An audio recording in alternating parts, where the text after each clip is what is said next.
En el presente video vamos a ver de manera muy simplificada la explicación de los materiales semiconductores y vamos a hablar principalmente de tres de ellos, que son el germanio, el silicio y el arsenuro de galio.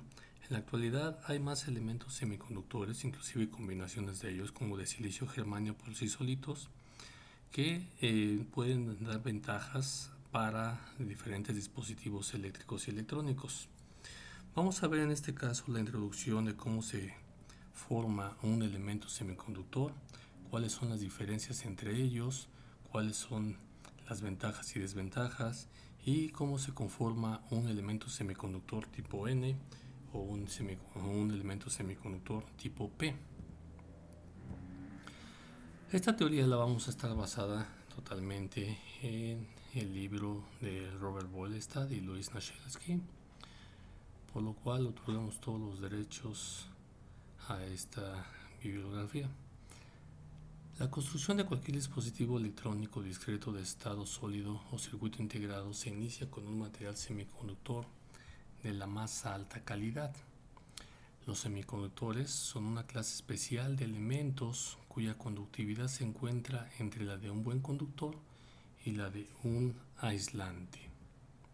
Aún así, entre los diferentes tipos de semiconductores que tenemos, hay algunos que poseen una menor o mayor conductividad con respecto a otros, como vamos a ver más adelante.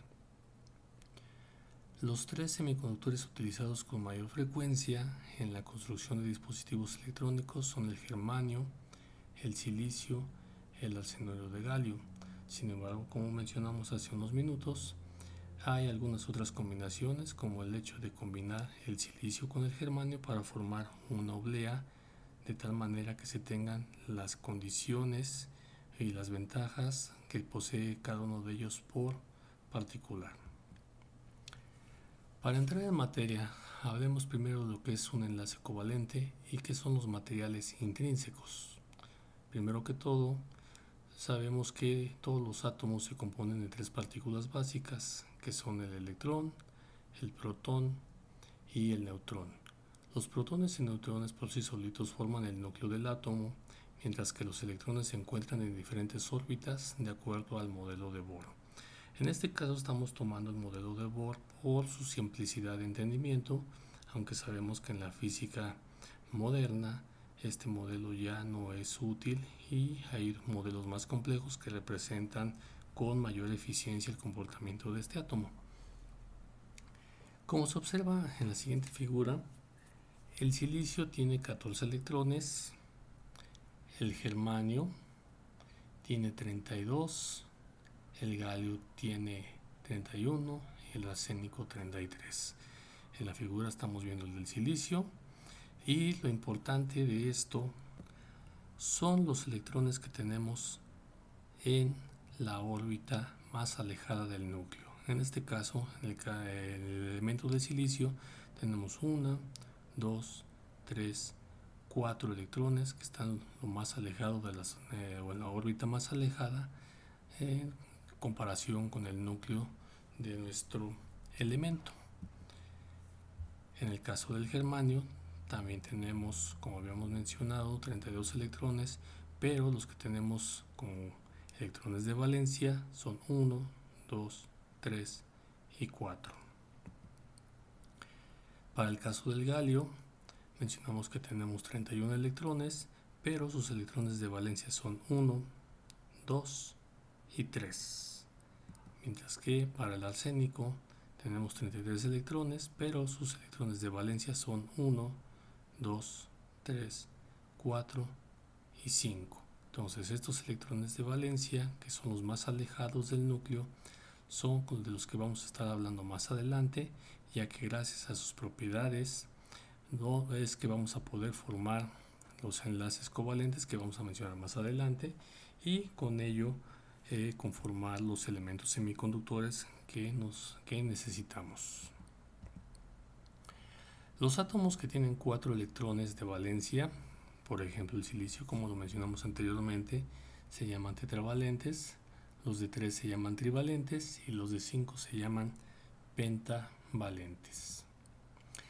El término valencia se utiliza para indicar que el potencial requerido para remover cualquiera de estos electrones de la estructura atómica es significativamente más bajo que el requerido para cualquier otro electrón en la estructura. Es decir, los electrones que vimos en las capas o en las órbitas más alejadas de nuestro núcleo, de cualquiera de los átomos que vimos, van a requerir de menor energía para poder liberarse del átomo padre, como así lo vamos a llamar, o el núcleo padre, ¿sí? En comparación a aquellos electrones que están en órbitas más cercanas al núcleo. Por ejemplo, aquí tenemos el diagrama de un cristal de silicio. Hay que recordar que el silicio tiene 4 electrones de valencia. Estos electrones de valencia se conjuntan con los electrones de valencia del siguiente átomo de silicio y así sucesivamente, de tal manera que se forma un arreglo de enlace con 4 átomos adyacentes, como los que tenemos aquí, un enlace compartido y nuestros electrones de valencia. Este enlace de átomos reforzado por compartir electrones se llama enlace covalente. Entonces, las expresiones aquí, las que tenemos entre cada una de las cargas negativas, es decir, de los electrones, lo vamos a llamar enlace covalente, que está representado por nuestras líneas de color azul. En el caso del arsénico de galio, habíamos mencionado que el arsénico tiene 5 electrones en su enlace más exterior, en la capa más exterior, mientras que el galio tiene solamente 3 en la órbita más exterior.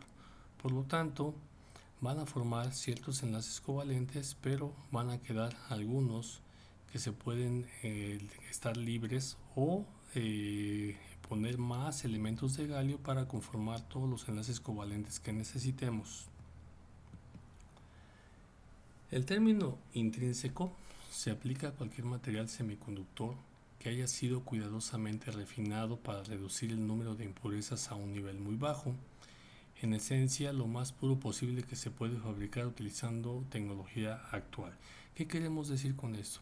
Que yo, para llevar un material intrínseco, por ejemplo, de silicio, a mí me gustaría que toda la oblea, como lo vamos a llamar, o el sustrato de silicio esté compuesto exclusivamente por puros átomos de silicio y que no tenga ninguna otra impureza. Es claro que en la realidad esto es relativamente imposible, pero se reducen las impurezas lo más que se pueda de tal manera que el material lo determinemos con este concepto, un término intrínseco. En cuanto a los niveles de energía, esta es una forma gráfica de ver cómo los electrones de valencia pueden pasar de un nivel a otro dependiendo de la energía que pueden absorber de una fuente externa. Dentro de la estructura atómica de cada átomo aislado hay niveles específicos de energía asociados con cada capa y electrón en órbita, como se muestra en la siguiente figura. Los niveles de energía asociados con cada capa son diferentes según el elemento que se trate, sin embargo, en general, podemos resumirlo de la siguiente manera. Cuanto más alejado está un electrón del núcleo, mayor es su estado de energía y cualquier electrón que haya abandonado a su átomo, en este caso llamado átomo padre, tiene un estado de energía mayor que todo el electrón que permanezca en la estructura atómica. Entonces, la figura de la que estamos hablando es la siguiente.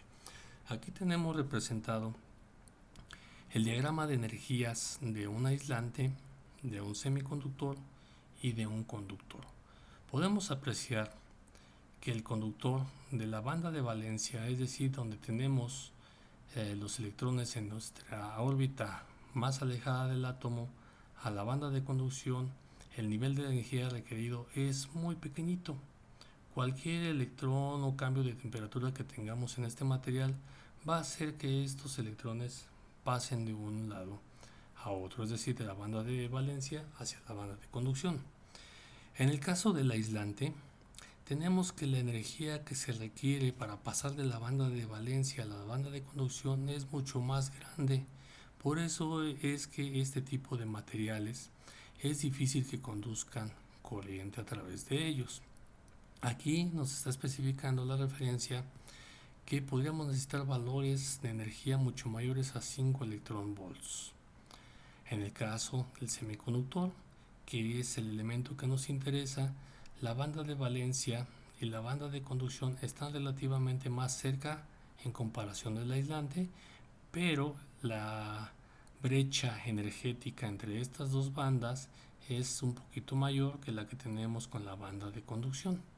Entonces, cuando llega un electrón para excitar a otro en la banda de valencia, ya sea por calor o por un fotón que está llegando aquí, este se puede energizar lo suficiente para abandonar la banda de valencia y pasar a la banda de conducción.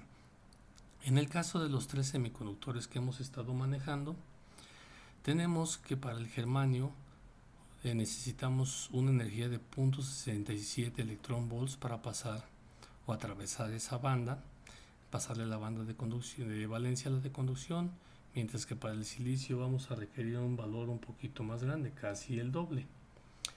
Entonces, esta diferencia en los requerimientos de las brechas de energía revela la sensibilidad de cada tipo de semiconductor a los cambios de temperatura. Por ejemplo, al elevarse la temperatura de una muestra de germanio, que tenemos en esta parte, el número de electrones que pueden absorber energía térmica y entrar a la banda de conducción se incrementa con rapidez porque la brecha de energía es mínima en comparación con los otros dos semiconductores, como es el de silicio y el de arsénico de galio.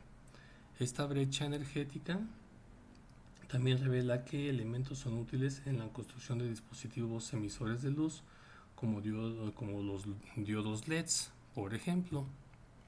Entonces, en términos generales, un electrón en la banda de valencia de silicio debe absorber más energía que uno en la banda de valencia de germanio, como estamos observando aquí.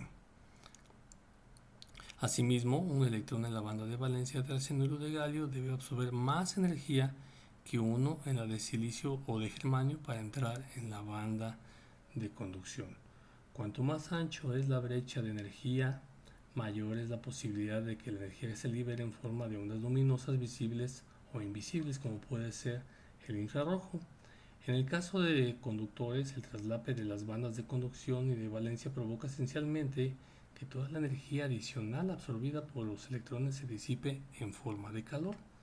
Este es un hecho importante que se puede ver en otra materia que se llama electrónica para comunicaciones, donde podemos observar que el simple hecho de que un conductor esté trabajando a temperatura ambiente va a tener movimiento de electrones que me van a conformar calor, pero como ese movimiento de electrones es totalmente aleatorio, se forma una energía calorífica que a su vez excita a más electrones a que tengan conducción, y esos movimientos aleatorios de electrones me va a conformar un ruido, y ese ruido le llamamos ruido térmico. Por otra parte, en el caso del germanio y el silicio, como la brecha de energía es tan pequeña, la mayoría de los electrones que absorben suficiente energía para abandonar la banda de valencia terminan en la banda de conducción y la energía se puede disipar en forma de calor. Claro, estamos hablando de cuando este elemento no está conectado a ningún otro circuito. Ahora bien, los semiconductores podemos dividirlos en dos grandes categorías: material semiconductor tipo N y material semiconductor tipo P. El silicio es el material más utilizado como material base, sustrato o la oblea, como lo hemos estado mencionando, en la construcción de dispositivos de estado sólido. Las características de un material semiconductor se pueden modificar de manera significativa con la adición de átomos de impureza específicos al material semiconductor relativamente puro. Es decir, no porque tengamos una oblea de silicio voy a dopar esa oblea. Dopar es que esa es la forma como decimos que le vamos a agregar una impureza de cualquier material. No, tiene que ser un material específico para lograr los niveles de electrones libres que requerimos. Estas impurezas, aunque solo se agregan en una parte por cada 10 millones, pueden alterar la estructura de la banda lo suficiente para cambiar del todo las propiedades eléctricas del material. Por una parte, el material tipo N, tanto los materiales N como P se forman agregando un número predeterminado de átomos de impureza a una base de silicio.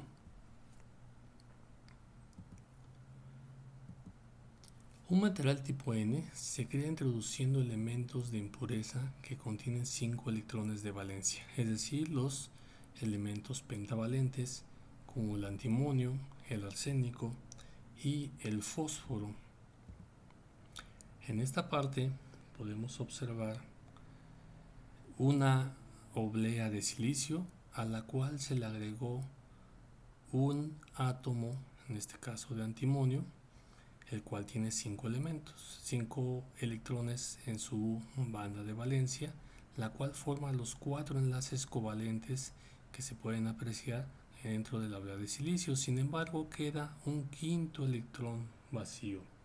Entonces, observe que los 4 enlaces covalentes van a permanecer.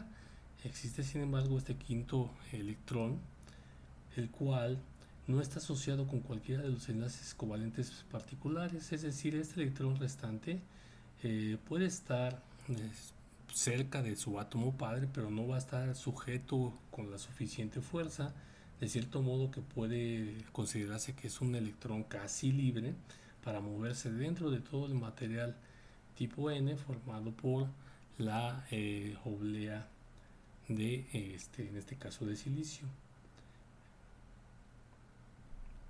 En este caso, a este electrón libre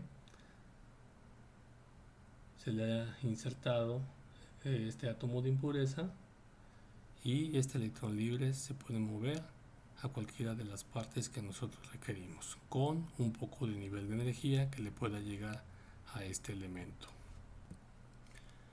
Es importante también tener en cuenta que aún cuando un gran número de portadores libres se ha establecido en el material tipo N, sigue siendo eléctricamente neutro, puesto que de manera ideal el número de protones de carga positiva en los núcleos sigue siendo igual al de los electrones de carga negativa libres y en órbita en las estructuras.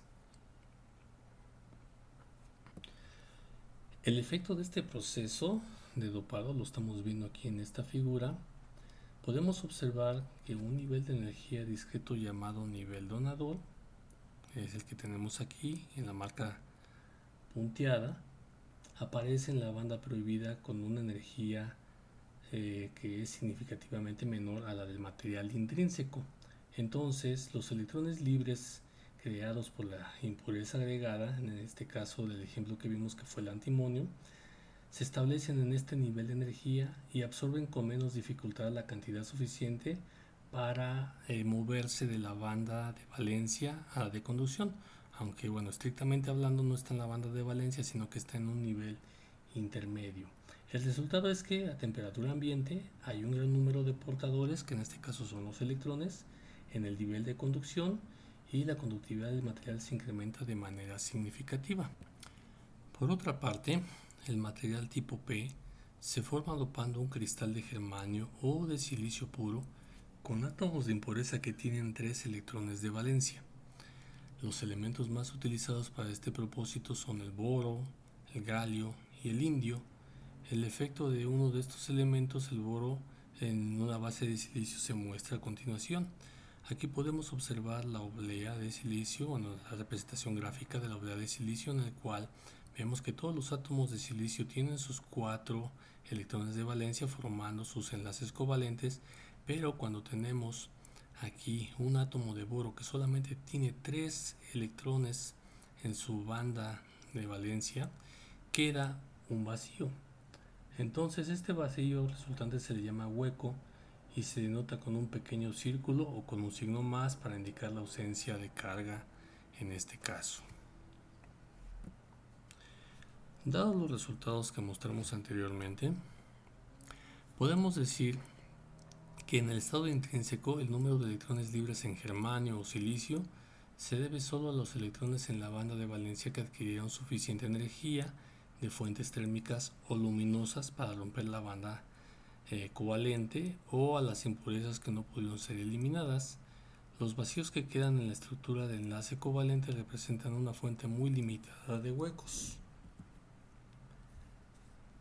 A esto también le podemos llamar los portadores mayoritarios y los portadores minoritarios. En un material tipo N, el número de huecos no cambia significativamente con respecto a este nivel intrínseco. El resultado neto, por consiguiente, es que el número de electrones sobrepasa por mucho a los huecos. Por eso, en un material tipo N, el electrón se le llama portador mayoritario y al hueco se le llama portador minoritario. En el material tipo P, el número de huecos excede por mucho a lo de los electrones. Por consiguiente, en un material tipo P, el hueco es el portador mayoritario y el electrón es el portador minoritario. Entonces, cuando el quinto electrón de un átomo donador abandona el átomo padre, el átomo que queda adquiere una carga positiva neta, de ahí el signo más en la representación del ion donador. Entonces, por estas mismas razones, el signo menos aparece en el ion aceptor, que son estos. ¿Sí? Los materiales tipo N y P representan los bloques de construcción básicos de los dispositivos semiconductores, empezando desde el más básico que vamos a mencionar en el siguiente video, que es simplemente, entre comillas, simplemente la unión de un material tipo P con un material tipo N. Y este elemento de unión de semiconductor P con un semiconductor tipo N es el que conocemos como el diodo. Este diodo siendo uno de los elementos más importantes en el diseño de circuitos electrónicos.